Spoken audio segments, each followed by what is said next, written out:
खुलुमबाय। बेयो बड'लेण्ड इंखं टेलिभिजन। दिनै 5 जुन 2020 शुक्रबारखालि सानसेनि बरादखौ नोंथांमोननि खाथियाव लानानै फैदों आं सदानन्द दैमारिया। सिगां फरायथिनो लादों मेष राशि। दिनैनि साना जोबोर मोजां। गोसोआव गोदान मिजिंनि गोदान साननाय फैगोन। मावनो लानाय खामानिखौ मावफुंनो हानानै गोसोआव जोबोर गोजोननाय मोनगोन। देहाया दिनै मोजाङैनो थागोन। बहानिफ्रायबा मोजां खौरां फैनो हागौ। रांखावरियाव मोजां। बेफार फालांगियावबो मोजां मुलाम्फा मोनगोन। न'खराव अनलायनाय फैगोन। गोसोनि बोलोआ बांगोन। गुबुननि गोसोखौ जै खालामनो हागोन। समाजाव मान मोनगोन। गोसोनि साननाय आरो मिजिंआ जाफुंगोन। वृष राशि। दिनैनि साना बारा मोजां नङा। गोसोखौ जोबोर गुलाय गुजाय मोनगोन। गोसोआव जिंगाया बांगोन। मावनो लानाय खामानिखौ अदेबानि मावफुंनोबो हानाय नङा। समाजाव मान सन्मान मोनगोन। रांखावरियाव बारा मोजां नङा। बेफार फालांगियाव मोजां। बहाबा थाङोब्ला सांग्रां जानाया गाहाम। न'खराव बिसि फिसायनि गेजेराव अनलायनाय फैगोन। देहाया मोजाङै थागोन। गोसोखौ जोबोर रमान्टिक मोनगोन। नाथाय गोसोनि साननायफोरा जाफुंनाय नङा। मिथुन राशि।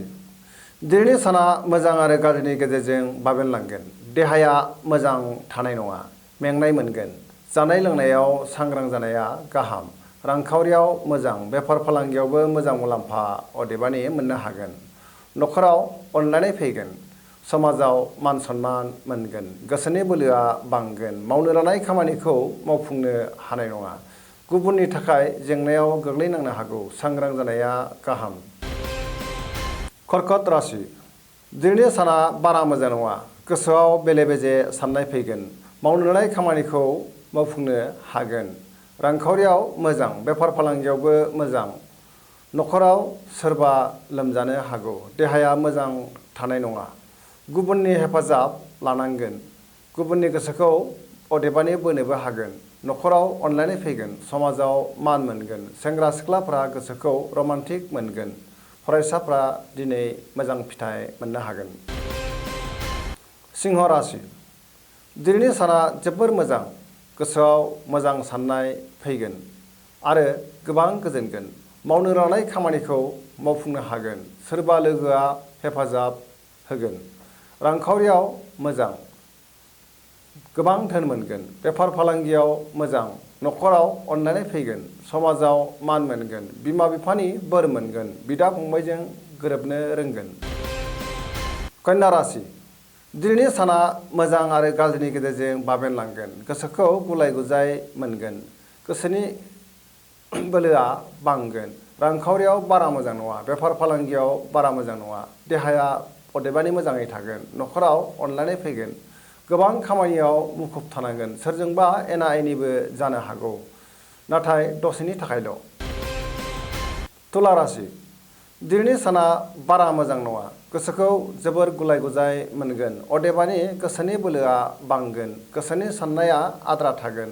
मावनो लानाय खामानिखौ मावफुंनो हानाय नङा। देहाया मोजाङै थागोन। रांखावरियाव मोजांद्राय नङा। खरसाया बांगोन। न'खराव बिसि फिसायनि गेजेराव अनलायनाय फैगोन। समाजाव मान सन्मान मोनगोन। बेफार फालांगियाव बारा मोजां नङा। खहा जानो हागौ। सांग्रां जानाया गाहाम। बहाबा दावबायहैयोब्ला गोबां मुलाम्फा मोनगोन।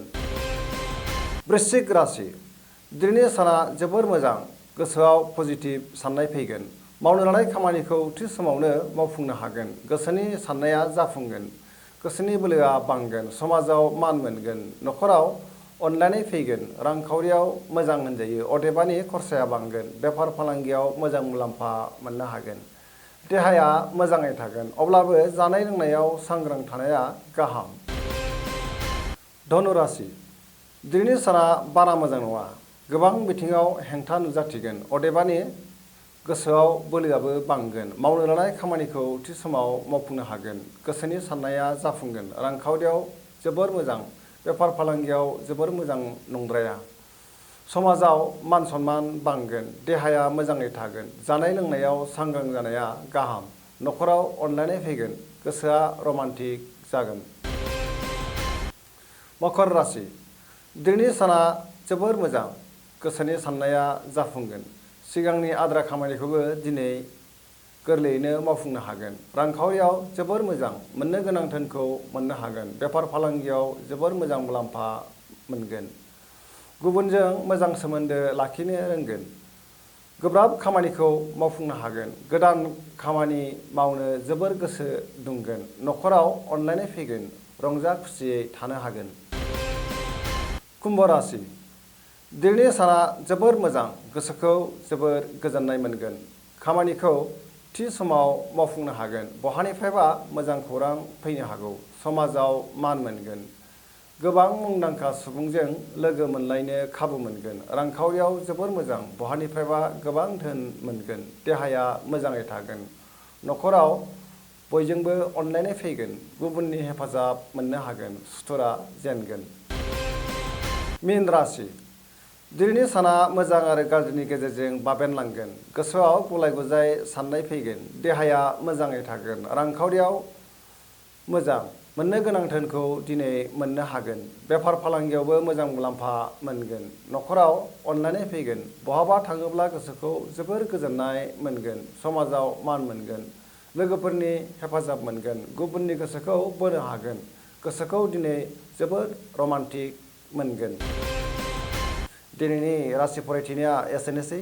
जोबनायाव बेखौनो खावलायो जाहाथे नोंथांमोना सानफ्रामबो जोंनि बे बड'लेण्ड इंखं टेलिभिजनखौ सानफ्रामबो नायबाय थायो आरो साबस्क्राइब खालामो। एसेनोसै, गोजोन्थों।